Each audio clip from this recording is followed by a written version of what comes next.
Yohohoi minasan, Tamer of Tamer, Rokuroren, Sanjo. Oke, teman-teman, setelah kita rehat dari bahasan-bahasan nih teman-teman, jadi sekarang saya mau lanjut lagi nih teman-teman buat bahas sambil memenuhi request kalian teman-teman ya.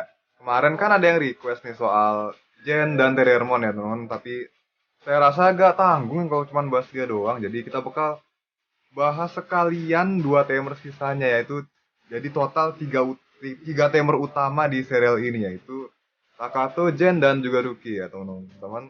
Karena emang di temers itu yang jadi fokusnya adalah mereka bertiga gitu dari awal sampai akhir lagi. Kita bakal bahas perkembangan masing-masing karakter dan partner mereka dari awal mereka ketemu sampai berpisah ya teman-teman. Jadi sebelum kita mulai silakan subscribe, like, komen dan share di video ini teman-teman ya. Jangan lupa ya pokoknya seperti biasa like, comment, share dan juga subscribe. Otanoshimi. Digital Gate open. Ah, di device ketinggalan bodoh lah. Ah,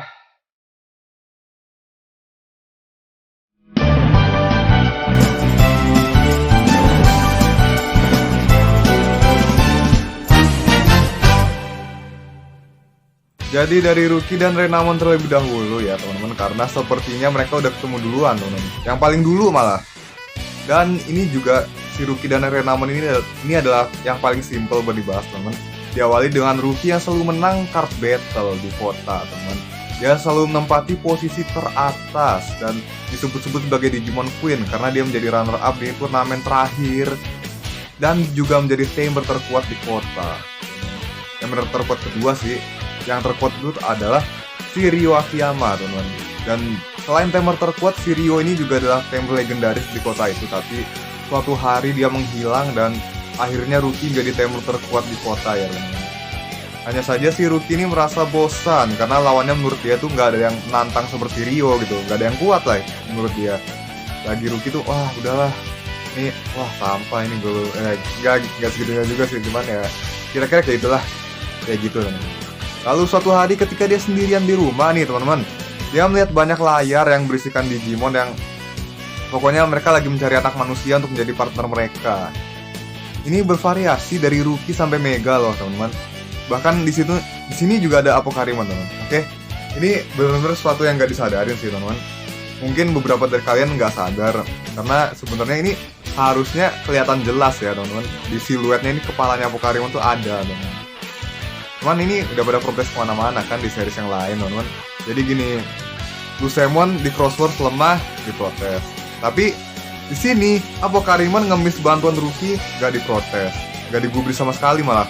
Ini sebenarnya gak masuk akal juga sih teman-teman. Tapi kenapa kita nggak aja gitu, nggak teliti? Mungkin kurang teliti ya teman-teman. Kan ini Apocarimon kalau mau dia bisa dengan mudah loh, bisa dengan mudah ngancurin mereka semua yang ada di situ teman-teman. Cuman sayang aja nih kemarin di konten yang sebelumnya yang pengaruh eksistensi Digimon itu lupa dibahas teman-teman. Udah ya, tapi cuma sekilas doang. Ya udahlah, pokoknya seperti itu. Ya Apocarimon ini bisa menghancurkan mereka semua kalau dia mau. Ya. Cuman ya mungkin karena bukan Apocarimon yang asli ya teman-teman. Dan ini walaupun Apocarimon yang asli juga, walaupun bukan yang asli juga tetap aja nggak masuk akal loh. Segede itu ukuran dia, tapi di sini yang muncul cuma bagian tubuh atasnya dia doang gitu. Nggak nutupin yang lain gitu. Tubuhnya dia yang gede itu yang segede batu meteor itu kan bisa jadi pijakan buat Digimon yang lain gitu loh. Tapi di sini seolah-olah dia kayak Digimon yang lain gitu, ukurannya kayak ini misalnya Apocarimon tingginya segini, Digimon yang lain tingginya juga segitu, ya kan? Padahal tubuhnya Apocarimon tuh lebih gede lagi. Nggak tahu lah. Dan ketika si Ruki melihat mereka dia langsung teriak dia cuma pengen Digimon yang terkuat teman-teman. Terus tiba-tiba semuanya pergi dan meninggalkan Renamon seorang diri seolah-olah mereka tuh pada takut sama Renamon. Nah, lihat, ini lebih gak masuk akal lagi teman-teman. Apocarimon, aduh. Di sini Apocarimon tuh sampai lari gara-gara Renamon, ya ampun. Gila, ini padahal Renamon tuh sekuat Digimon armor level doang teman-teman. Kurang lebih kayak level armor lah. Paling enggak sebenarnya gak masuk akal ini Apocarimon loh. Apocarimon tuh yang final boss di Digimon Adventure lama loh. Sama ini si Renamon kalau nggak squad champion, nggak squad level armor ya, squad champion kelas bawah gitu loh. Kayak Fugamon gitu-gitu teman-teman ya. Terus sama nggak juga sih, champion kelas menengah kayak Dokugumon aja kewalahan dia kan.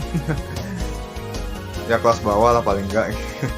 Tapi soal kecepatan tuh dia di atas rata-rata sih teman-teman. Makanya di Digimon World 3 saya build Renamon di speed sama physical di awal. Soalnya saya mau fokus ya teman-teman. Pokoknya mau fokus kemanapun buildnya, di awal tuh tetap physical harus dinaikin, tuh penting teman-teman, karena buat nutupin kekurangan Digimon kita yang emang physicalnya kecil. Sementara ketika level Digivolve-nya kecil ya, soalnya baru dapet Digivolve jadi apa, terus levelnya masih level 1. Nah itu dia mau nggak mau harus nyerang pakai serangan biasa kan, dia nggak punya magic attack kan, kecuali kalau kita udah nge-load skill di Dr. Kadomatsu dan Piximon ya teman-teman, gitu teman-teman. Terus speed juga biar bisa hindar sama jalan terus gitu. Oke, balik lagi. Jadi si Ruki kan akhirnya nemu blue card di depannya dan dia gesekin kartu itu ke card analyzer-nya. Card analyzer-nya berubah jadi DR ya, dan merealize Renamon ya. Bukan card analyzer, ini card reader teman-teman. Sejak saat itu juga banyak Digimon yang muncul di dunia manusia. Mereka selalu abisin dan menyerap data mereka supaya Renamon tambah kuat. Ibaratnya Ruki ini kayak orang yang rajin grinding ya teman-teman. Kalau di game RPG gitu, terutama game-game kayak FGO gitu kan. Tapi si Renamon ini dia nggak bakal nyerang Digimon lain yang bukan musuhnya sih. Buktinya waktu Terriermon nyoba lerai dia sama Guilmon kan, dia sempat ngingetin si Terriermon tuh buat minggir ya, sambil dia masang kayak ekspresi cemas gitu, karena dia nggak bermaksud buat nyerang si Terriermon gitu loh. Tapi karena akhir-akhir ini si Ruki terlalu maksain kehendak ya teman-teman, hubungan nih dua nih, mereka sempat renggang dan dia mempertanyakan kenapa si Renamon ini susah banget berubah, sementara yang lain kayak Takato sama Jen itu bisa ngubah Guilmon sama Terriermon tuh dengan mudah teman-teman. Di sini sebenarnya awal mula karakter mereka berkembang sih teman-teman, dari si Ruki yang tadinya nggak mempedulikan perasaan Renamon dan juga memperlakukan dia seperti alat ya, jadi dia tuh jadi lebih peduli dan memutuskan untuk bertarung bersama Renamon gitu. Tapi dua-duanya kan sifatnya mirip nih, sama-sama dingin teman-teman, dan juga nggak jujur satu sama lain soal perasaan masing-masing. Jadi ya mungkin emang butuh waktu buat mereka jadi makin akrab gitu lah. Dan ke depan-depannya kan ujung-ujungnya jadi ini tambah dekat juga ya kan. Ujung-ujungnya si Ruki udah mulai baik sama Renamon. Terus pas itu juga karena si Ruki cemas, dia datengin Renamon kan pas si Renamon diajak ngobrol sama Vajramon, dan akhirnya dia berubah jadi Taomon ya kan, ya seperti itulah kurang lebih. Nah next, ini si Jen ya teman-teman. Dia ternyata lebih simpel lagi teman-teman. Berawal dari dia dan saudara-saudaranya dikasih hadiah sama bapaknya kan, soalnya beliau baru pulang dari Amerika nih. Nah si Jen ini dikasih game Digimon yang baru rilis di Amerika, yang pada saat itu langsung dia mainin, dan di sini dia dapat Terriermon tuh sebagai partnernya teman-teman. Di sini dia kelihatan ngerawat Terriermon dengan baik ya teman-teman, hingga dia bertemu dengan si Gorimon, yang mana di sini si Jen waktu itu gak mau bertarung lawan dia, tapi karena si Gorimon ini mengusik si Terriermon terus, akhirnya Jen marah dan dia pakai kartu buat naikin powernya Terriermon supaya dia bisa melawan Gorimon. Nah pas Gorimon melemah, dia baru evolusi jadi Gargomon kan, dan mereka berhasil mengusirnya. Tapi di sini si Gargomon ternyata belum bisa menguasai dirinya dan dia ngamuk-ngamuk sendiri, walaupun si Jen berusaha menghentikan dia. Habis itu dia nanya sama bapaknya kan kenapa, dan akhirnya dijawab lah kalau Digimon itu sebenarnya adalah makhluk liar yang punya insting bertarung tinggi teman-teman gitu. Nah ini pernah saya bahas ya di konten sebelumnya, lupa saya di review episode Digimon Adventure yang berapa itu. Kayaknya sekitaran episode yang memasuki benua Mugen ya teman-teman, yang pas ngelawan si Groundramon ya kalau nggak salah ya. Dimana hukum alamnya memang seperti itu, yang kuat yang bertahan, yang lemah dibantai dan dimakan gitu. Datanya dimakan gitu maksudnya ya. Di sini si Jen juga agak sentimen teman-teman, dan dia pengen Terriermon tuh biar nggak usah lah mengalami hal-hal seperti itu. Jadi kemudian dia menemukan blue card dan dia gesek ke mesin gamenya. Nah mesin itu menjadi D-Arc dan mengeluarkan Terriermon dari komputer ke kamarnya. Nah sejak saat itu mereka selalu bersama dan menghindari pertarungan. Ini si Jen memilih menjadi support dan menolong Tamer lainnya kalau diperluin aja. Sampai dia sadar kalau dia tuh gak bisa selamanya kayak gitu. Dan juga ini kan kalau suatu saat cuman ada dia ya Tamer yang bisa beraksi ya, dia harus siap dong mau gak mau ya kan, karena itu adalah tugasnya dia gitu loh. Dan syukur deh akhirnya dia bisa sadar akan hal itu. Dan ini penyebab mengapa mereka dipertemukan teman-teman, supaya mereka bisa menemukan jawaban dari ikatan yang mereka miliki. Lalu yang terpenting adalah saling percaya satu sama lain gitu loh. Ya walaupun sifat mereka bertolak belakang sih, si Terriermon ini kan lucu ya, dan dia juga kelewat santai juga kan. Tapi si omongannya ini sering kayak keceplosan gitu loh teman-teman, kayak nggak ditahan, nggak bisa direm gitu kan kalau ngomong. Sementara si Jan ini orangnya agak pendiam dan serius teman-teman, dan juga dia agak sedikit pemikir ya teman-teman. Rasa tanggung jawabnya tinggi, terutama kalau udah berhubungan sama adiknya. Tapi pada akhirnya si Terriermon ini menyadarkan dia kalau si Jan ini nggak sendirian, dia punya teman-teman yang bisa dia gantungin gitu loh teman-teman. Gitu ya teman-teman. Nah baru deh si Takato. Nah ini diantara mereka bertiga bisa dibilang Takato dan Guilmon ini yang paling junior ya teman-teman. Soalnya si Takato ini berawal dari seorang anak penghayal yang menuangkan kreativitasnya ke kertas. Dan dia benar-benar seorang Digimon otaku teman-teman. Ya teman-teman. Dia gambar Guilmon ya, Digimon ciptaannya sendiri berdasarkan si Agumon bentuknya. Dia buat catatan tentang kemampuan yang dia miliki dan atributnya segala macam lah pokoknya.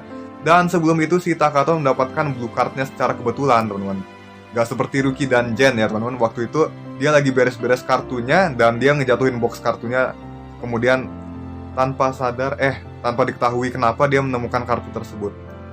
Dan ketika dia gesek di card readernya, dia kaget karena mendadak readernya mengeluarkan cahaya terang. Dan dia tinggalin gitu aja deh karena takut telat. Nah pulang sekolah, dia ambil lagi kan barang-barangnya dan akhirnya dia pulang sampai ke rumah. Ini si Takato tinggalin catatan sama card readernya yang ternyata udah berubah jadi di-arc di kamarnya. Setelah dia coba iseng gesekin catatannya ke scanner di-arc. Karena dia berandai-andai kalau Digimon ciptaannya itu bisa jadi nyata. Awalnya sih kan macet ya teman-teman gara-gara nyangkut. Tapi pas ditinggal bentar di-arc-nya aktif sendiri dan meng-scan seluruh kertas di catatannya satu-satu, mulai dari covernya bentuk Guilmon kayak gimana, terus catatan-catatan kemampuannya gitu loh. Terus akhirnya terciptalah sebuah Digitama yang hanya bisa dilihat di arc-nya Takato. Dan Takato di sini kesenangan sampai akhirnya dia mimpi kan teman-teman pas tidur lihat Ruki dan Renamon. Ini sebenarnya saya nggak tahu ya teman-teman kenapa dan nggak dijelasin sama sekali. Jadi skip aja lah, dah bodoh lah. Jadi besoknya si Takato cerita ke sahabatnya, kayak Hirokazu dan Kenta itu kan dua-duanya sahabatnya dia, tapi malah diketawain lah, malah dikira mimpi apa aneh-aneh terus ngompol. Soalnya pas di mimpinya tuh dia kehujanan teman-teman. Tadinya dia mau ngasih bukti kan lewat di arc, tapi si Takato ini keburu ditinggal dan dia akhirnya melihat kalau Digitamanya ternyata udah menetas. Dan hari itu juga Takato bolos buat mencari Guilmon. Waduh, jangan dicontoh teman-teman. Ya boleh lah berhayal tapi nggak segini juga teman-teman. Makanya jangan bolos teman-teman sekolah ya. Ini jadinya di arc di Reaper tuh apa gunanya, lihat. Di arc di Reaper apa gunanya, lihat. Kemarin udah saya cluein sih di konten sebelumnya yang anniversary Tamers teman-teman. Cuman ya udahlah. Oke, lanjut lagi. Sejak ketemu Takato, ini kan si Guilmon dibawa ke rumahnya dan dia diajarin banyak hal ya teman-teman. Karena si Guilmon ini baru lahir, jadi dia polos banget dan gak tahu apa-apa tentang dunia ini terutama ya. Di sini Guilmon kelihatan punya masalah sama instingnya teman-teman. Dia bisa jadi liar kapanpun dan dia nggak bakal denger Takato kalau udah lepas kendali. Ini antara efek digital hazard di tubuhnya atau atribut virusnya aja sih. Digital hazard itu memberinya kekuatan yang besar, tapi nggak terkendali. Ini nanti kita bahas ya teman-teman. Nah setelah itu si Takato kan berkembang ya sambil ketemu sama Tamer yang lain. Dia belajar banyak dari mereka, terutama si Jen, karena si Jen ini adalah yang paling deket sama dia. Berulang kali Takato dan Guilmon nih dilanda cobaan teman-teman. Dari awalnya Takato takut kehilangan Guilmon dan nangis. Terus dia hampir kehilangan beneran kan karena efek suatu program yang dijalanin Hypnos yang bikin eksistensi Guilmon tuh menipis dan menjebaknya di suatu ruang. Ini yang waktu episode 7 teman-teman, sebelum si Guilmon ini berubah jadi Gromon teman-teman. Tapi ini kejadian sebenarnya saya lupa gimana teman-teman. Tiba-tiba aja tubuhnya Guilmon hilang gitu aja teman-teman. Saya cuma menggambarkan berdasarkan apa yang saya lihat ya. Tapi kalau kalian tahu, silakan kalian tulis di komentar ya. Ini masih di episode awal kok. Episode 7 udah saya bilang. Dan cobaan berikutnya ada lagi ketika Takato nggak percaya sama Guilmon. Padahal waktu ada yang mengacau itu ulahnya si Immon teman-teman. Dan juga ketika dia cemas lihat Gromon gak bisa balik jadi Guilmon. Ya syukur bisa balik sih teman-teman. Dan sejak saat itu pun Takato berlatih supaya bisa jadi tamer yang kuat. Tapi dia masih nggak mau si Guilmon ini berubah. Hingga pas Guilmon berubah untuk yang kedua kali menjadi Gromon ya teman-teman. Dia mendadak bisa merasakan rasa sakit yang dialami Gromon. Dan ini adalah awal dari perkembangan Takato ke level selanjutnya. Dan mendapatkan Matrix Evolution. Mengubah Gromon menjadi Megalogromon dan akhirnya Takato bisa lebih tenang soal Guilmon ya. Dan di sini udah terlihat si Takato udah nggak cengeng lagi ya. Karena dia udah dia udah yakin kalau si Guilmon ini nggak apa-apa ya. Dan dia sama Guilmon ini udah saling percaya satu sama lain. Karena si Takato udah yakin dia akan terus menjadi tamernya sampai selamanya teman-teman ya. Nah, ini kan udah bahas tiga-tiganya nih. Sekarang kita bahas tiga-tiganya langsung teman-teman. Dari poin ini mereka terus berjuang bersama partner masing-masing dan membulatkan tekad teman-teman. Demi mengalahkan Deva. Bahkan ketika Guilmon diculik dan mereka berusaha mengejar ke Digital World. Lalu setelah beberapa petualangan mereka menyadari kalau mereka tuh nggak sendirian. Digimon dan Tamer itu saling berjuang satu sama lain. Ketika perasaan mereka bersatu, mereka melakukan Matrix Evolution lagi. Kali ini menyatukan manusia dan Digimon untuk mencapai wujud Mega. Walaupun sebelumnya Takato marah besar dan sinkron dengan Megalogromon, mengubahnya menjadi Megidramon. Intinya, mereka mendapatkan Mega itu setelah menyadari suatu yang penting. Takato ketika menyadari kalau dia dan Guilmon harus bertarung bersama. Dan ketika menyadari kalau dia nggak perlu menanggung beban sendirian, dan dia punya teman yang bisa bantuin dia. Terakhir Ruki ketika menyadari kalau dia kurang lebih mirip kayak Gen sih, tapi ini lebih ke nggak perlu gengsi gitulah. Kalau butuh ya minta bantuan aja gitu. Kalau nggak salah ya teman-teman. Kan si Ruki ini pas mau nolongin Guilmon tuh dia pengen sendirian aja, tapi nggak mau ditolong apa gimana tuh kalau nggak salah. Sampai si Rio kan nyusulin dia tuh. Ya udah gitu aja. Dan akhirnya dia sadar kalau ya nggak ada salahnya lah meminta bantuan sama teman gitu kan. Ya udah, sebagai penutup ketika mereka berpisah teman-teman, setelah menang dari The Reaper, ya ini sedih sih. Gak nyangka kan kalau suatu hari akhirnya mereka berpisah gitu. Ini yang saya rasain dulu waktu SD nonton Digimon Tamer sampai akhir. Apalagi kalau keinget ikatan masing-masing, aduh perjuangannya gimana. Ya kan, aduh udah selama itu walaupun cuma setahun aja ya teman-teman, itu bisa berhari-hari teman. Tapi digital gate di rumahnya Guilmon ternyata belum hilang. Digital gate itu masih ada. Jadi mereka masih bisa bertemu lagi suatu hari nanti. Ini endingnya sebenarnya sih ya bagus ya, cuman agak gantung aja. Ini justru lanjutannya malah dijelasin di drama CD. Ya puyeng lah kalau nggak ditranslate. Apalagi lanjutannya Agustus nanti di Digiface, ya ampun. Ini ada live audio, ya kan, jadi siaran langsung pas itu doang, terus udahan gitu. Ya udahlah. Syukur tahun ini ya teman-teman, di Jepang akhirnya ada penjualan merchandise lagi di series ini. Kartu-kartu Digimon card game ya kan, dan aksesoris yang lain. Ya apapun itulah. Figurize Amplified Dyuukmon juga ada kan tahun ini. Dan juga banyak yang puas ngerakit Dyuukmon ini. Damn, saya juga mau teman-teman, mohon maaf. Lalu sekian buat video kali ini. Seperti biasa, kalian tulis pendapat kalian di kolom komentar, silakan. Jangan lupa like, comment, share, dan juga subscribe supaya saya makin semangat buat bikin konten demi kalian semua. Jika kalian butuh, kalian bisa bilang ke saya. Oke? See you again. Bye-bye.